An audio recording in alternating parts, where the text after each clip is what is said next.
First year, paper first पारिवारिक संसाधन प्रबंधन के अंतर्गत पढ़ रहे हैं उपभोक्ता संरक्षण अधिनियम।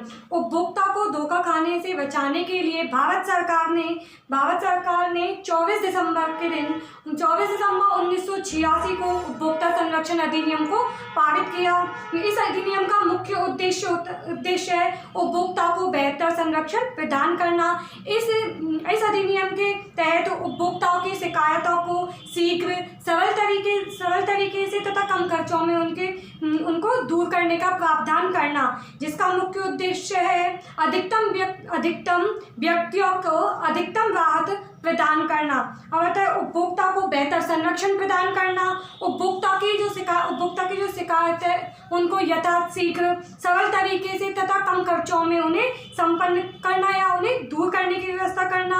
उपभोक्ता के अधिकारों को महत्व दिया जाना। इस अधिनियम में राष्ट्रीय, राज्य तथा जिला स्तर पर एक त्रिस्तरीय अर्थव्यवस्था न्यायिक तंत्र की स्थापना भी की गई। इस अधिनियम में केंद्र तथा राज्यों में उपभोक्ता संरक्षण परिषद स्थापित करने का भी प्रावधान है, जिसका उद्देश्य है उपभोक्ता के जो अधिकार है उनको बढ़ावा देना तथा उनकी रक्षा प्रदान करना। और अधिनियम के हमारे कौन कौन से क्षेत्र होते हैं। यह अधिनियम सभी वस्तुओं एवं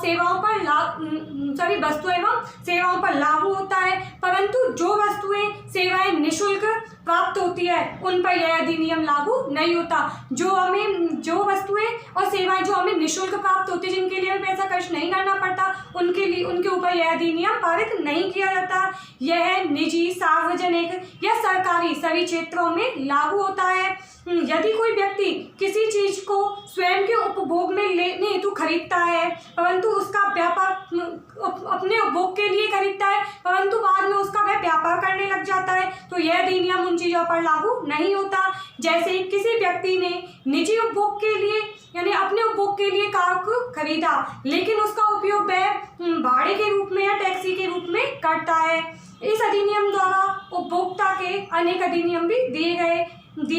भारत सरकार स्वास्थ्य एवं नैतिकता की दृष्टि से उन सभी हानिकारक वस्तुओं के निर्माण एवं बिक्री पर रोक लगाती है जिनका स्वास्थ्य पर बुरा प्रभाव पड़ता है तथा वे सामाजिक एवं आर्थिक जीवन के लिए भी हानिकारक होते हैं। उपभोक्ता को शोषण से बचाने के लिए भारत सरकार ने उपयोग में आने वाली वस्तुओं को समान रूप से कम कीमतों पर सबको उपलब्ध करवाई है। राशन कार्ड तथा मूल्य नियंत्रण द्वारा उपभोक्ता को राहत पहुंचाई है, परंतु कुछ वस्तुओं के उपभोग एवं नियंत्रण के लिए उनका स्वयं नियंत्रण सरकार करती है, जिससे उपभोक्ता के हितों की सुरक्षा होती है। खाद्य वस्तुएं, मादक पदार्थों जैसे औषधियां, ड्रग्स, कॉस्मेटिक, कृषि उत्पादों के लिए यह अधिनियम सबसे अधिक बढ़ चढ़कर कार्य कर रहा है। उपभोक्ता संरक्षण अधिनियम जो कि 1986 में पारित हुआ।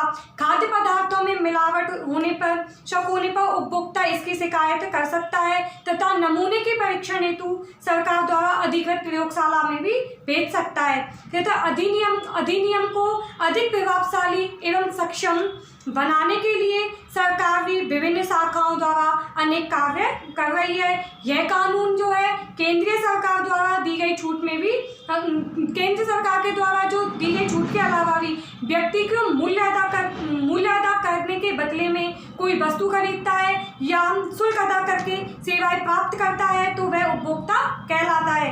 यदि उपभोक्ता की सेवा या वस्तु में किसी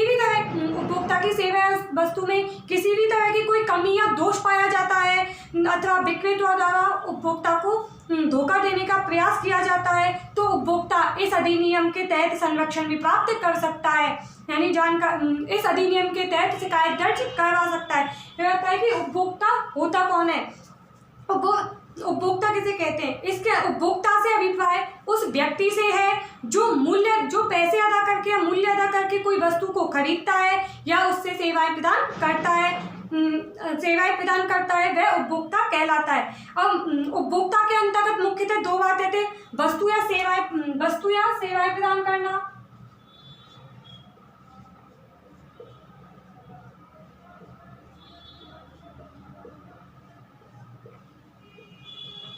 वस्तु एवं सेवाएं प्रदान करना, वस्तु या सेवा प्राप्त करने पर वस्तु या सेवा प्रदान करने पर उनका मूल्य अदा करना। ये तो उपभोक्ता के अंतर्गत है। इस प्रकार हर एक व्यक्ति, चाहे वह अमीर हो चाहे वह गरीब हो, ऊंचा हो या नीचा हो, वृद्ध हो पुरुष हो, सभी उपभोक्ता होते हैं। फिर आता है अधिनियम की प्रमुख विशेषताएं। उपभोक्ता की शिकायत को दूर करने के लिए इस अधिनियम में त्रिस्तरीय अर्धन्यायिक तंत्र की स्थापना की गई। त्रिस्तरीय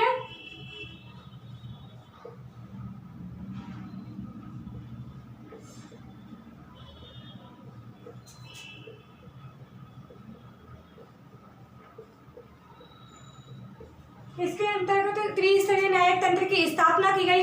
ये तीन जो स्तर है मुआवजों की वित्तीय सीमाओं पर निर्भर करते हैं। ये तीनों स्तर है जिला स्तर, राज्य स्तर और राष्ट्रीय स्तर। जिला स्तर,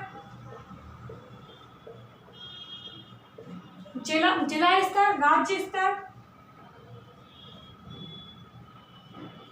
और राष्ट्रीय स्तर। तीन न्यायिक तंत्र की स्थापना इसके अंतर्गत की गई। न्यायिक तंत्र जो कि जिला मंच पर या राज्य आयोग द्वारा, राष्ट्रीय स्तर है जो राष्ट्रीय आयोग के द्वारा। इस अधिनियम के अंतर्गत उपभोक्ताओं की जो समस्या उनका निपटारा शीघ्रता से किया जाता है। इनमें बहुत लंबे समय तक संतोषजनक मुआवजे के लिए भी प्रतीक्षा नहीं करनी पड़ती। अधिनियम में शिकायत प्राप्त करने के 90 दिनों के भीतर ही विवाद का निस्तारण का प्रावधान किया जाता है। उपभोक्ता को शिकायत दर्ज कराने हेतु शुल्क या फीस भी जमा नहीं करानी पड़ती। शिकायत निःशुल्क दर्ज कराई जाती है।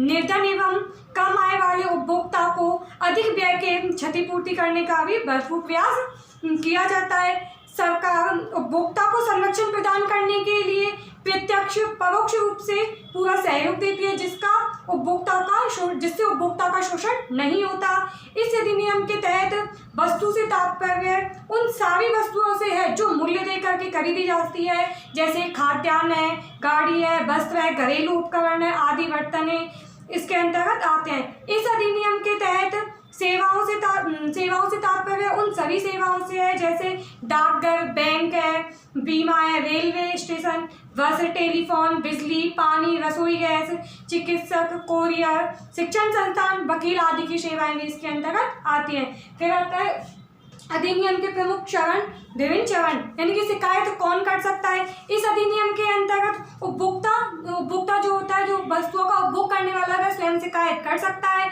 मान्यता प्राप्त उपभोक्ताओं संगठन के सदस्य केंद्र या राज्य सरकार के द्वारा भी शिकायतें की जा सकती है। यदि शिकायत कई उपभोक्ताओं द्वारा समान रूप से दायर नहीं की गई है तो उपभोक्ता संगठन सभी की शिकायत एक साथ ही लिख सकता है। जैसे दुकानदार ने 10 उपभोक्ताओं को किसी चीज को बेचा, उस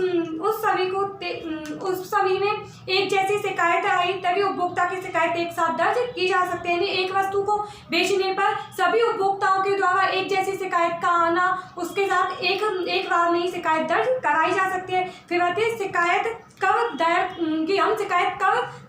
करा सकते हैं या लिखवा सकते हैं। जब वस्तु सेवाओं में कोई दोष पाया जाता है, जब व्यापारी उपभोक्ताओं से अधिक खुदरा मूल्य जो रेट लिखी होती है उससे ज़्यादा मूल्य लेता है, जब व्यापारी विक्रेता द्वारा गलत तथा अनियंत्रित तरीके से व्यापार से उपभोक्ता को किसी तरह का जान माल की हानि होती है। वस्तु खरीदने के 2 वर्ष के भीतर तक शिकायत दर्ज कराई जा सकती है। यानी जो वस्तु खरीदे उसके 2 वर्ष के भीतर तक हम शिकायत दर्ज करा सकते हैं। फिर आता है कि शिकायत हमें कहाँ करवानी है।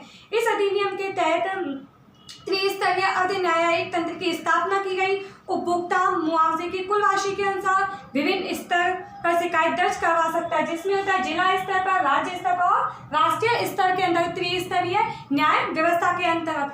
यदि वस्तु या सेवा की हर्जाने की राशि 20 लाख रुपए तक है तो उपभोक्ता इसकी शिकायत उपभोक्ता जिला मंच में करवा सकता है। यानी कि 20 लाख से अधिक है तो जिला स्तर पर करवा सकता है। यदि वस्तु या सेवा की हानि की 20 लाख रुपए से अधिक या 1 करोड़ है, 20 लाख से अधिक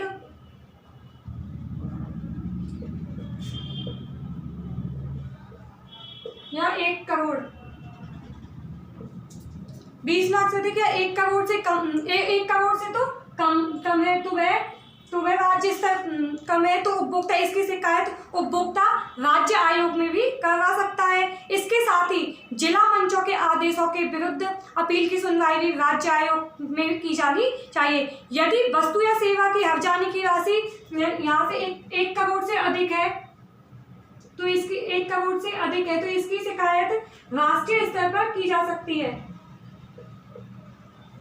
वस्तु की राशि 1 करोड़ से अधिक है तो उसकी शिकायत राष्ट्रीय स्तर पर राष्ट्रीय आयोग के द्वारा की जा सकती है। साथ ही राज्य आयोग के आदेशों के विरुद्ध अपील की सुनवाई भी उपभोक्ता राष्ट्रीय आयोग में कर सकता है। शिकायत की अवधि कितनी, उपभोक्ता अपनी शिकायत की अवधि 2 वर्ष तक करवा सकता है। उपभोक्ता मंच के अंतर्गत 2 वर्ष तक वह अपनी शिकायत करवा सकता है, 2 वर्ष तक शिकायत दर्ज करवा सकता है। शिकायत दर्ज करने से पहले उपभोक्ता को सभी संबंधित दस्तावेज, गारंटी कार्ड वगैरह एकत्रित कर लेने चाहिए जिससे उपभोक्ता द्वारा दी जाने वाली शिकायत की पुष्टि की जा सके। जिला उपभोक्ता संरक्षण अधिनियम जो कि पारित हुआ 24 दिसंबर 1986 के दिन, 24 दिसंबर 1986 के पारित किया गया, जिन्हें त्रिस्तरीय व्यवस्था के अंतर्गत जिला स्तर, राज्य स्तर और राष्ट्रीय स्तर 20 लाख से किसी वस्तु की कीमत 20 लाख है तो वह उसकी शिकायत दोष पाए जाने पर वह जिला स्तर पर उसकी शिकायत दर्ज करवा सकता है। लेकिन 20 लाख से अधिक और 1 करोड़ से कम होने पर उसकी शिकायत राज्य स्तर पर और 1 करोड़ से अधिक होने पर राष्ट्रीय स्तर पर वह अपनी शिकायत दर्ज करवा सकता है।